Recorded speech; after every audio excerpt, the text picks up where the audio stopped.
Happy New Year's, good people, and welcome to a new incredible episode of Disability Inclusion Required. I am your host, Justice Shorter. Today, we are kicking off the year with some harmony and some hope as we are joined in conversation with Grammy-nominated artist Lachi. Lachi is an award winning music executive, disability culture champion, host of PBS series Renegades, Recording Academy National Trustee, and producer of a Grammy nominated album. Born legally blind, Lachi created the UN recognized organization RAMPed, which stands for Recording Artists and Music Professionals with Disabilities. It's a consultancy group that collaborates on disability inclusive solutions with the likes of Netflix, Live Nation, and more, while bringing opportunities to its growing network of professionals with disabilities. Lachi's cultural activism has landed her spots on national ads, TEDx stages, discussions with the White House, NPR, the BBC, and features in People magazine, Time magazine, Good Morning America, and the New York Times. I'm proud to say that we can now add disability inclusion required to this illustrious list. Let's get into it. Lachi, we are so happy to have you. How are you doing? Hey girl, I am so glad to be here. Thank you so much for having me. Oh, it is our pleasure. So I want to delve straight in. I know that you are a recording artist, so I got to start us off by way of this prompt now. If you had to create a soundtrack of your life right now, what would be the top three songs on it and why? Well, So first and foremost, now I don't want to toot my own horn, Come but on, I do it now. wouldn't listen, I wouldn't make music I didn't like, right? Absolutely. So first and foremost, I have this track called Cornrows Reimagined, and it is essentially my self-description, Black Girl Cornrows. Mhm. And it is this beautiful like combination of vocal work and piano of me really singing about myself and my self-history as Mhm. well as my self-description. So that would be one of the songs. Mhm. Um, and then the other two would either be so I am on a kick of SZA because Okay. I put out a track called "The Bag," and you know who came into my DMs talking about something, "This is a beautiful track. You're such a great writer," was Ooh. SZA herself. Oh, wow. I Nice. I went ahead and laid out on the floor for a few days. Understandable, as one should, as one should. Exactly. So SZA and Doechie's new joint, I would put up on there. Yeah. And also, hello, Black Girl Magic. And Mm. then there's another artist that I love, love, love, and her name is Queen Herbie, Oh, and wow, okay. she is sort of this singer, rapper, mental wellness type of artist, and she has this song I love a lot of her songs, and I got to recently meet her. She's not the hugest artist, but she's, like, huge in the indie realm, and she does, electronic dance. She has a couple of songs. I like her song called "Thank Goddess." So if Mm. any of y'all are out there that know who she is, you know what I'm talking about. It's a very just sort of women energy, female empowerment forward song. So I probably have Mm. that on there because it gets me hyped up and it's what I exercise to. So, Listen, I'm noticing some themes, some empowerment themes, some self-love okay. themes around here, Okay. some Like, understanding yes. who we are and where we're going, where we've been type of theme. But period though. But Yes, period. I really love the track that you mentioned around the cornrows. I'm popping with my cornrows right now, and so I'm happy Okay. that you have Love mentioned it. that. So let's transition from the music to the work of writing because you have a new book out, and I Yes, want you to tell us a bit about it and why those in the philanthropic sector should be adding it to their reading list this season. absolutely. So one of the things I noticed that everybody really struggles with, whether you have a disability, a neurodivergence, a mental health condition or not, is masking. We're all in some sort of closet, right? That we're not all the way out of. And whether we're masking the deepest part of ourself that society has told us to hide, has told us is weak or or what have you. I've come to realize that, you know, what it is I don't know, something that is our deepest spark, something that is our deepest inner visionary, because it is those adversities that we mask and that we hide behind and that we try to shove deepest down that is our strongest point of growth, right? So then Mm. the question is, if this is the strongest point of our growth, why are we hiding it? Why are we masking it? And I think that folks look at these things that we need to overcompensate for, et cetera, um, and they want to hide them because they're afraid of being pathologized. Folks are just so afraid of being seen as weak, as seen as too different, too much, too this or too that. They want to do everything they can to fit in specifically so they are not pathologized, right? Mhm. But I say to that, like, I could be pathologized for being a woman if we're talking about, hysteria. I could be Mhm. pathologized for being Black if we're talking about phrenology. Folks could be pathologized for being trans, for being queer, for being anything. Yeah. So I am here to openly celebrate disability pride, my disability identity, and my Mm. disability power Mm. because it essentially says, well, screw you and your pathology, right? That Mhm. kryptonite is not going to work on me. Yeah. And a big thing too is we have trouble figuring out how to talk about disability because of all of the internalized ableism it comes wrapped in. We immediately assume it's going to be a pathology talk, right? And so or like this, people are going to, only look at it through a medical lens or a charity Mm. lens, right? Because of the way the mainstream talks about it, because of the way Hollywood showcases it. And so what this book does is I talk about it with jokes. I talk about it with Mhm. rap bars. Come I on. talk about it with really from a place of joy and soul. Because Mm. I don't believe you're going to change a system until you get the people benefiting from it excited to change it with you. And Mm. so that is what this book does. We bring in a bunch of interviews from top celebrities and public figures who have disabilities, neurodivergences, and other conditions. And we just have a really, really great time with this book. Now, you said, why should, you know, philanthropic folks, why should they be interested? Yeah, I why mean, should they get it? Yeah. exactly. Well, I feel like for several reasons, it again dismantles charity thinking, right? And it really showcases it pulls back the curtain on pity-based philanthropy, honestly, and shows how good intention can still like good intention can still reinforce harm. Mhm. So, readers learn that the difference between helping and empowering, that is what this book does, right? And Mm. so I really showcase the difference between what it really truly means to support the disability community is not a question of, pity-based helping, but culture-based empowerment. Um, we also turn, empathy into strategy. Like at the end of the day, philanthropists, I know y'all love impact.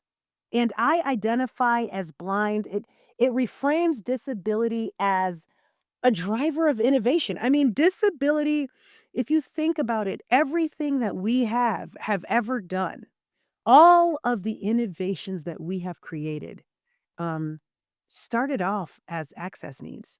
Mm. Honestly, like clothing was an access need, a table, a Mm. chair Uh, was, uh, an accessibility innovation. It was an accommodation that became universally necessary, and that's what this book talks about. We talk about how disability is a driver of innovation and culture, and mm. so it really gives funders, like, a smarter lens for investing in solutions for disabilities, and last but definitely not least, we talk about I talk about things like, how we can humanize disability without sentimentalizing it. Is that a word? Like It is now, sure. Yeah, yeah. yeah, okay, cool, okay, good, alright, somebody write that down. Yeah. How we can humanize disability without sentimentalizing it, because at the end of the day, you know, I truly deeply believe that everybody currently has some form of disability identity. Not that you're gonna get it in the future, not just that maybe a nephew has it or a friend, but I believe that the disability umbrella is so vast and so large. I mean, it includes, yes, physical and mental and sensory, but it also includes things like tinnitus and asthma and MS and diabetes, and it includes, dyslexia and ADHD, so many non-apparent disabilities. It even includes, um, temporary situations. Yeah, breaking an arm or breaking a leg, but what about seasonal depression? Mhm. What about, some of these things that when folks think what about just general anxiety? Some of these things that folks openly talk about having, but don't associate with the term disability. Well, everyone can benefit from being able to take that mask off and openly have these discussions. And everyone can benefit from philanthropic folks turning around and investing in the ability for us to unmask and take away this systemic internalized ableism that allows us to that keeps us in this rat race, that keeps us pulling each other down, that keeps us crabs in this bucket, and that keeps us from actually, I don't know, just really understanding and experiencing true and authentic liberation. That's what Absolutely. you would be, um, that's what you would be offering your dollars for. Yeah. I truly let me just say this one last thing, Justice, because you was like, people be taking too long to answer questions. Let me just No. say this last thing. Yeah, go ahead. I I believe that the biggest imprisonment that we all face is internalized ableism. And once that is lifted, that is true and ultimate liberation. And that Mhm. is what folks will be funding. And that is why they should be reading my book because we go way into that. Yeah, yeah. No, I want you I'm coming back to a lot of the things that you mentioned, but before I do that, remind folks of the name of the book, when it will be released, and where they can get it. Look at me going so hard on this book. Don't even nobody know what it's called. So, Yes. the book is called I Identify as Blind, A Brazen Celebration of Disability, Culture, Identity, and Power. And it comes out January 27, 2026, from an imprint called Tiny Reparations Books. It's a Black-owned imprint by a Black comedian named Phoebe Robinson, under Penguin Oh, Random nice. House, so let's go. And we're really excited because we will be launching it in LA, January 28th at Reparations Club, which is a Black-owned bookstore, so let's get it. Hey. So we're really, really excited, so please go get you a copy, pre-order if you haven't yet. I'm so thrilled that you mentioned one of the really huge points of hindrance being internalized ableism, because it very much reinforces all of those external barriers that people with disabilities deal with on a day-to-day basis regarding access, regarding attitudinal biases, outright discrimination and prejudicial treatment. I also am sincerely hoping that we will do a future episode here on the pod about protection and pride, Mm, because as a means of protecting oneself in a world that seldom protects Black and Brown disabled bodies, a lot of folks have shied away from that disability pride for very understandable reasons, for yes, as a means yes. of keeping not only themselves, but their families safe. You can even think about that in terms of people losing custody of their kids because of Mhm, ableism, people mhm. losing the ability to live in their communities freely, being involuntarily institutionalized because of ableist standards on what normalcy looks like and how you should show up in community. And so I'm really happy that you mentioned that. And I wanna now come back around to the music piece, because we started off with music, and I want to center a good bulk of this conversation around that. Because listen, I know you keep your ears to the streets, Latch. Right. And I want to know what disabled artists that you are listening to, who you can amplify, put us up on, like who Yes. should we be thinking about and listening to? Because I know a huge portion of your work focuses Mhm. on lifting up and celebrating disabled artists. So I want to kind of lift some space up here for you to go Yeah. forward and talk about those artists now. Oh, yeah, girl. That is my favorite thing to talk about because I'll start by saying that I run an organization called Recording Artists and Music Professionals with Disabilities. And we are twofold. We're a consultancy and training group. So we go into the music industry and we train and consult folks on how to be more inclusive of disabled musicians and music professionals, whether it's neurodivergence, et cetera, as well as venues. We do walkthroughs, etc. So really, what we're doing is bringing accessibility and disability inclusion to the music industry, starting from the top down. So we work with like the Recording Academy, which runs the Grammys. We've worked with Live Nation. We've worked with the Country Music Awards. And so we're really excited for the movement we're making there. But on the other side, RIMP is also a global network of said music professionals and creators with disabilities, neurodivergences, chronic conditions, etc., who openly identify, or maybe they don't openly identify and they're still able to be a part of our network. So before I even answer that question, I do want to just encourage folks to go over to rampd.org. And we just have a bunch of folks openly listed that you can check out their links. You can read their bios. They have been sort of peer vetted as all the ones listed openly have been peer vetted as professionals or folks who are releasing music and art and are out here doing the thing, doing tour dates. You can follow them as well. So just I might miss a few, so I just wanted to give you that reference to go and check these folks out because they are dope. But I do want to list just a handful of folks. So first and foremost, there's this amazing artist named Chris Redding who is neurodivergent. He does sort of a hip hop tinged new age that specifically discusses neurodivergence. And he actually recently did a project that he and I worked on together that he put up for a Grammy, and it is now Grammy nominated. So we Mm, actually aren't going to know if we won by the time this episode airs, but we are nominated. come on. Um, it's called The Colors in My Mind. And the reason I mention it is because it's not just that it was a great album, but it was a great album that specifically discusses his lived experience that he worked on as an artist, I produced, and we got to get out there. Some other artists I just want to throw out there is there's a really great producer named Jay Manuel, and Jay Manuel is um, a little person who also has a like a bone disability, a mobility disability, and is a little Mm, person. mhm. Also a Black trans man. Let's go. Um, Right.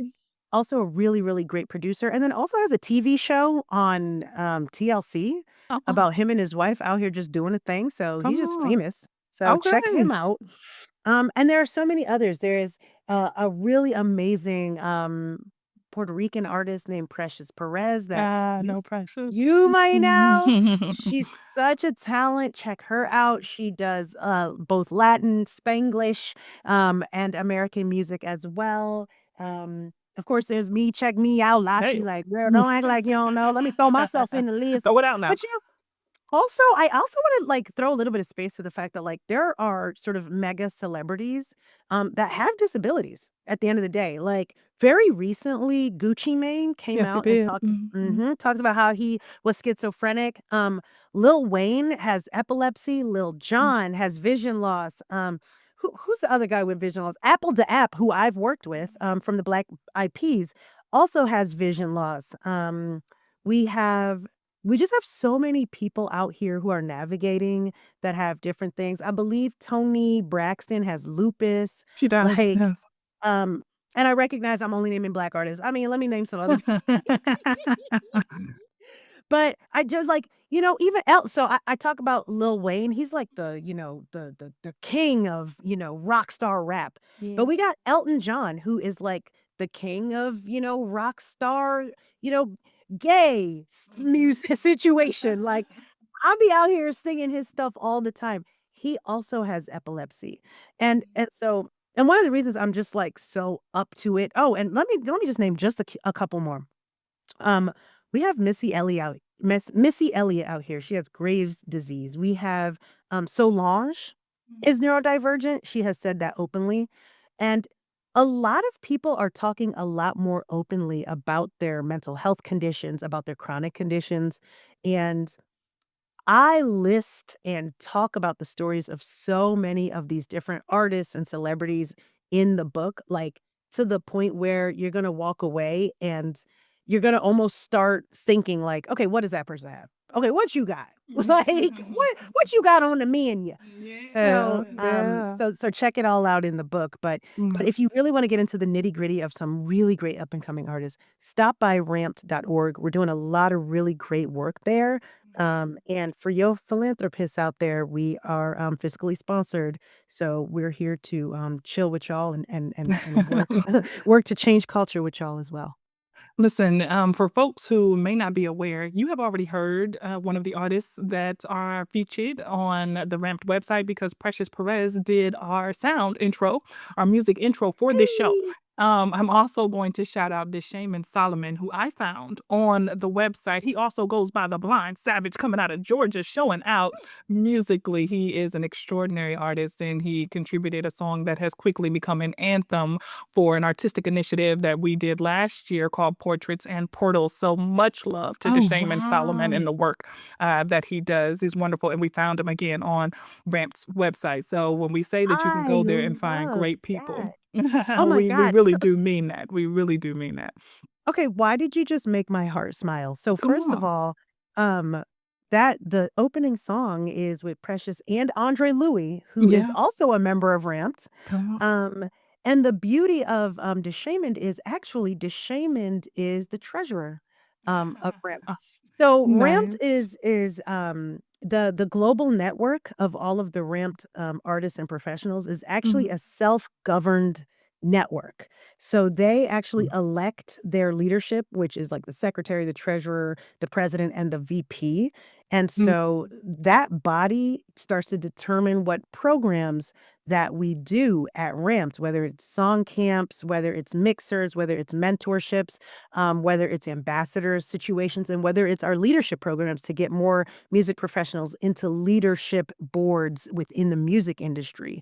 And so it was really important to us to make sure that Ramped was led by those who were most impacted, which Mhm. is not only music professionals, but music professionals with the disabilities that we are trying to advocate for. So DeShaman is up there in that executive role. So big shout out to DeShaman for all the work he's doing with Ramped as well. You know, as people with disabilities, we know a little something about self-determination. And so Hey, having that body in place to be able to determine for themselves what is to be prioritized, what is most valuable to the wider population that you all serve is really, really invaluable. I yeah, want to ask you a question and coming around back around to ableism because we talked a lot about internalized ableism sure. before, but I now want to talk about some of the most common forms of ableism in the music industry that you have Mhm. noticed after having worked with so many disabled artists. I want to talk Mhm. about the ableism that prevents progress or the type of ableism that curtails careers. Can you talk about some of Mhm. the most common forms you've noticed? Well, I mean, at the end of the day, it is overarchingly, it's gonna be the fact that there is no discussion on disability. Disability is completely erased within the music industry, so that's gonna be number 1. So we've seen, a little teeny bits of progress here and there in Hollywood, we've seen teeny bits of progress here and there, corporate world, but we no one has seen much progress in the music side of things, and I think it's why Ramped is, so quickly being sort of, people are watching and seeing what we're doing, because I think overarchingly, it's going to be that nobody's talking about it. Nobody understands it. Nobody sees it. And nobody understands that it actually doesn't have to be expensive if we think about it at the design phase. So that's number one. And I say that because we can talk about so many things, right? We can talk about the fact that there's poor venue access. We can talk about the pay gaps. We can talk about the social aspect. We can talk about the fact that it is a financial hurdle. One of the biggest things, specifically for blind folks now in 2023, I did a thesis paper, through my NYU master's on the just assessing accessibility for blind and low vision, um, producers and engineers, myself being a blind producer and musician, and one of the things that came out of that really got me was time. Time. So if you give a non-blind producer and a blind producer a project and say, if, whoever gets this done first, you get the pay. Mhm. Well, that is already taking the blind person out of the running, because it just takes us often a little more time. We can showcase the same exact product with the same exact skill, with the same exact whatever. We can find the tools that we need to be able to navigate. Um, However, we're just not at a place yet where those tools will allow us to create at the same speed as our counterparts. But at the same time, is this a social discussion of where is the leeway of recognizing, right, that folks work at different paces of time? Mm. Um, so there is a very large sort of rat race vibe, but there is erasure. Now, I personally think that there's just not enough integration. There's just not enough representation and there's just not enough community of folks with disabilities. And so it's one of the reasons why one of my personal goals, especially as right now I sit on the trustee board at the Grammys. It's one of the highest elected positions in the music industry. And one of the biggest things that I work to do is get more folks with disabilities in leadership positions on boards. Because as much as I want to see people on stages and singing and having a good time, I actually want to go beyond prop and into purpose. I want us to Mm. be able to make those decisions, right? Especially if we're folks that are not just part of the general disabled population, but folks that are actually within the disability community and recognize the struggles, understand the ancestry, and are here to really make change systemically in these boardrooms, in these committees to start making change. And I think that only starts to happen when folks A, start to recognize the disability identity within themselves, and then B, start to have those discussions, and start to see folks with disabilities in the same rooms that they are. Mm. So Moving I from don't know. props to purpose. I love that, and I want to go a bit deeper and talk about pay parity.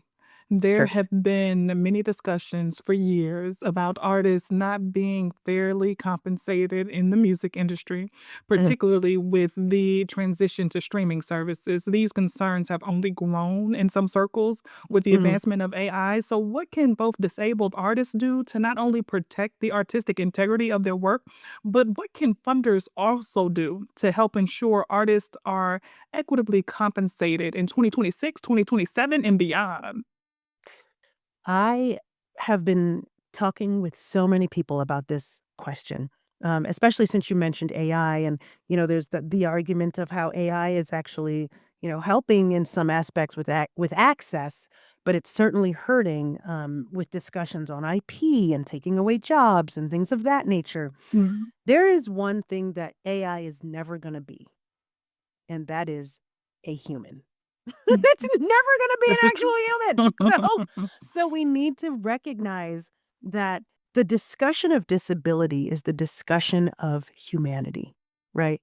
Like, there is not you are not going to be able to get an AI to have the same effect on a person that the holistic experience of Lachi will give them. Right? Mm. I am a human being that has worked, that has overcome not my blindness, because girl, I'm Mm. still blind, Yeah. that has overcome, um, you know, inaccess and prejudices to get to where I am, right? This is a human, just like you are, a person listening to music, right? You listen to these songs so that you can extrapolate um, what parts of your soul are in that song that you can relate to get through a hard day, to celebrate love, to understand how to get through a breakup, right? And yes, the song itself, it could help you through it. But today, artistry, the art is the human life. The art is the story, right? When you listen to a song today, recognizing that, let's say Fetty Wap puts out an album. This is a post-prison album, Okay. right? It's gonna hit different than the Mm. pre-prison album, Yeah. right? Gucci Mane puts out an album now that he's out about his disability. It's gonna hit different than before that. What I'm trying to say is that the human story, the full 3D, 4D human story is now becoming the art. And people are saying AI, AI, AI, but look, listen, we are starving for human story. We are starving for authenticity was the word of the year in 2025. We're starving for it. And where are we going to find the most untold and untapped stories ever yet? Like, really, like the last bastion, the last identity left with untold stories is disability. Mm. And it is the most necessary because what did I say before? We all got something. We all have something, and people want to know how to get through it, especially since we're going through disabling event after disabling event after disabling event. People have gone through heartbreak and they turn to music. Well, where are they going to turn for disabling event? Mhm. I want them to be able to turn to music too. And so my response is let's lean in to disabled creators. Let's fund those stories of humanity, of ongoing purpose, of overcoming the deepest part of yourself, the last wrapping paper that we're trying to scratch off of ourselves. Let's invest in that. Let's invest in that growth because that is the last thing left that will save us. People are starving for human and authentic stories, is what you said. And I Mhm. want you to feed us a little bit with a story of your own because you have done a Justice, you lot are of cool so good. things. You are Listen, so good. listen, you are a performer, a producer. You have created some extraordinary content. You've done some things out here. Sure. And so I want Sure. you to just share a story of a momentous moment that you've had so far in your career that still maybe gives you chills, still makes you just pinch yourself and say, my goodness, was that me? But tell us a story. Feed us a little bit here. I got my cup of coffee here. I'm ready. There have been so many moments. I mean, being, on having my project Grammy-nominated is obviously amazing. I mean, looking at my book and seeing it published by Penguin Random House, of course, that's amazing. Being USA Today Woman of the Year, all of these things are amazing. But I got to say, things like seeing some a musician I never heard of having benefited from Ramped, Mm. right? That's amazing to me. We have the glam canes, so I bejewel my canes and justice. I actually I didn't realize. Do you use a cane? I do. Yes. Okay, we're gonna get you a blinged out one. Come on, We're come gonna on, get you come a on. Don't glam threaten me cane. with a good time. And I should have been talking to you before my wedding. So I could have Hey, came down with one that was even we more bedazzled. But that's all right. I'll be doing plenty more events in the future. we Um, gonna cute you up. We gonna cute you up. that'll work. But to see young girls out here with the glam cane going to a Taylor Swift concert, to going on a first date, young men going graduating with a glam cane, and just feeling confident and wanting to be seen, is a beautiful thing. But I'll give you 2 of my "Oh, hey, whoa" moments. One is gonna be, so one of the big things Ramped does is we work with the Grammys to get sign language on the red carpet. And so just to see, the the the effect, the large global, there's so many eyeballs on the Grammys, to see the effect that that does, having sign language on the red carpet, to whether you're a deaf person who this is actual literal access for you to understand what's going on with all the celebrities, to whether you are just Joe Schmo off on the street and you're like, wait, this has never I have never seen anything like this. I am now thinking about access. That's a huge moment. But I want to pair that moment with the fact that we are also getting deaf folks into the Recording Academy, making sure that they are on the boards and making sure that they are helping make these decisions. So it's not just the glitz and glamour out on the red carpet with sign language, but we also have deaf folks actually, coming up through the ranks, in the background so that, it's beyond performance. And then the other really fun thing is, when I was at NAMM, which is the, National Association of Music Merchants, it's just this huge Mhm. sort of, all of the music merchants come together and they showcase and display all of their latest gear. I was walking down the hall at this large convention center, and I was with my big team, and then Stevie Wonder is walking down the hall on this big convention, and Mhm. he's with his big team, and we literally just walk right up to each other, and we Mhm. just start talking. Mm. Now, the scene is ridiculous because first of all, we both have our big teams around us, and then we're just Mhm. kinda talking. We're Yeah. and then, like, everybody around us that saw that was like, "How did 2 blind people just literally walk right up to each other and just start talking? Like, Mm, how mm. like, come on, y'all." Yeah. But it was such a big, like, moment, and with all these folks around us, we're just having a time. It was definitely a camera moment, and it was definitely very much a, like, "Wow, I really am out here." Yeah, kind of moment. So, Yeah. um, but yeah, I would say these things with Ramped, it's very a proud mama moment. These things with Glam Canes is very a proud mama moment. Like, when I was 8 years old, I didn't have these things, and to Mm. be able to be honestly liberated enough to be able to create these things for myself and for those around me and those coming up after me, I mean, those are the kinds of things that make me get up in the morning.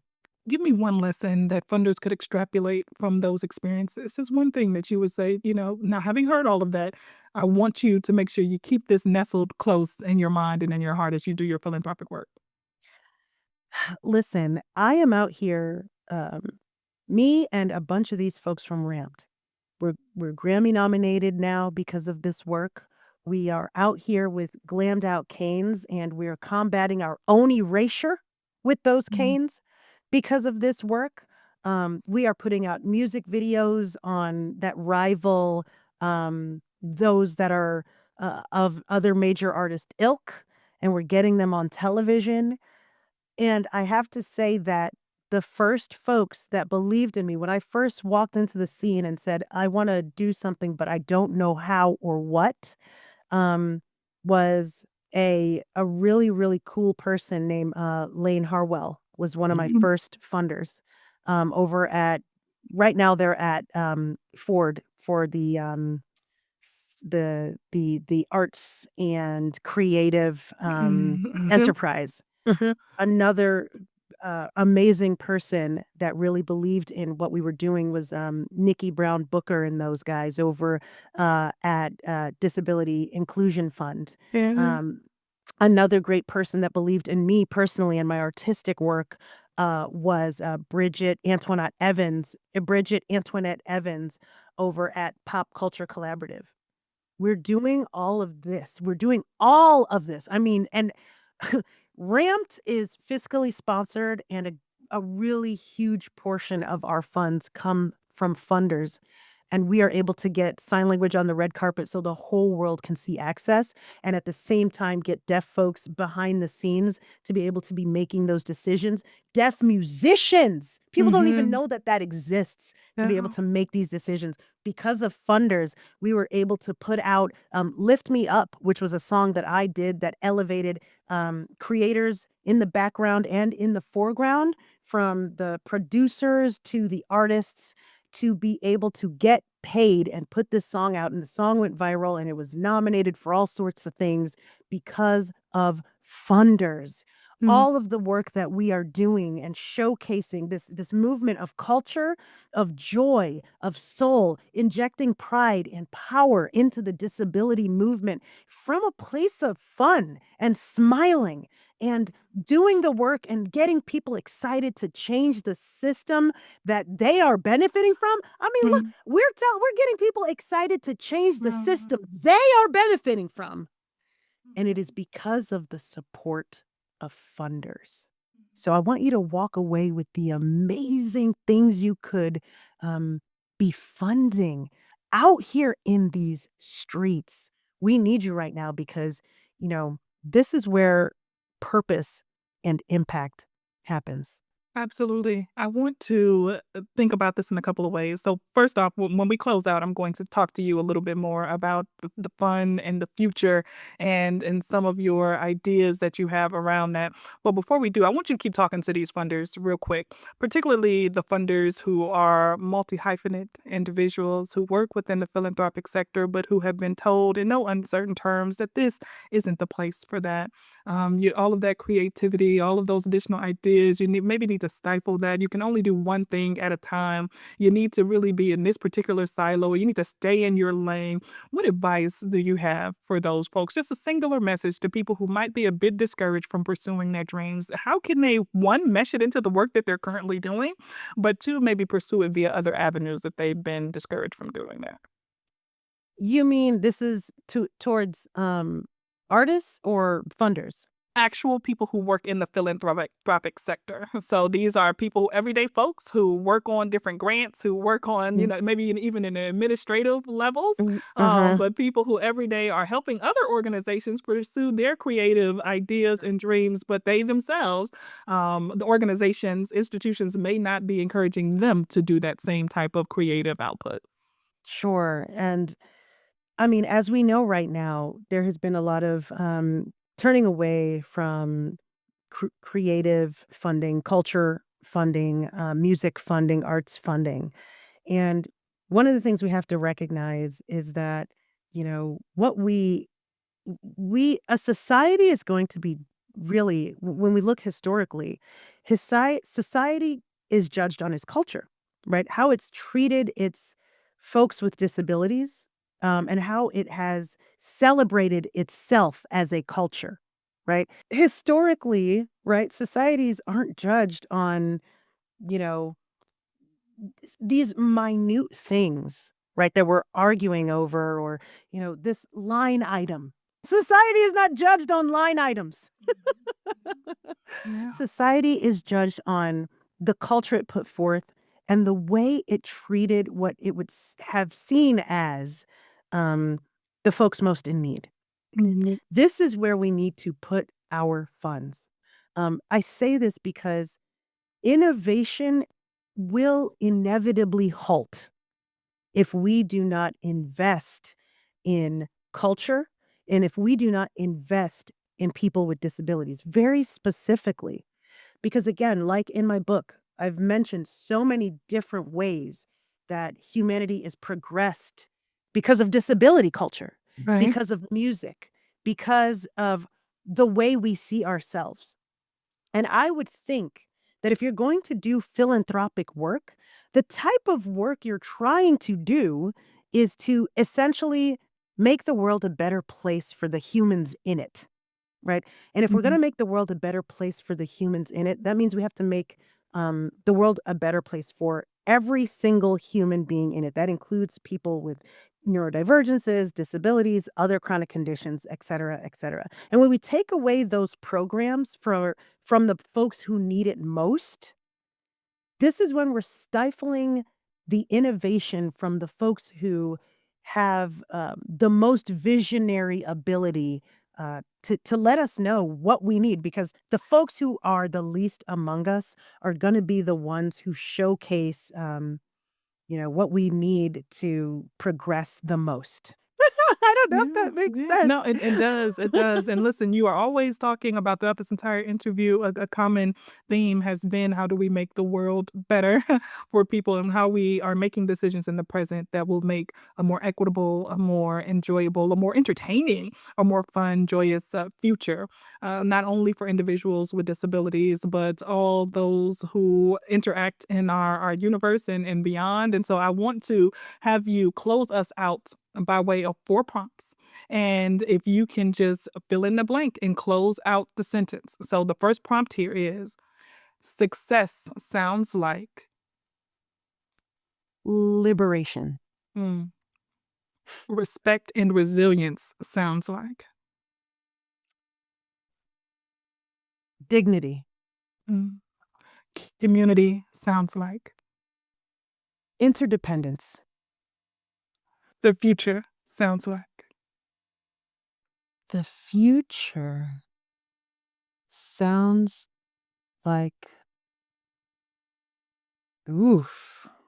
You hit me hard with that one. Uh-oh, let's go. Yeah. I believe the future sounds like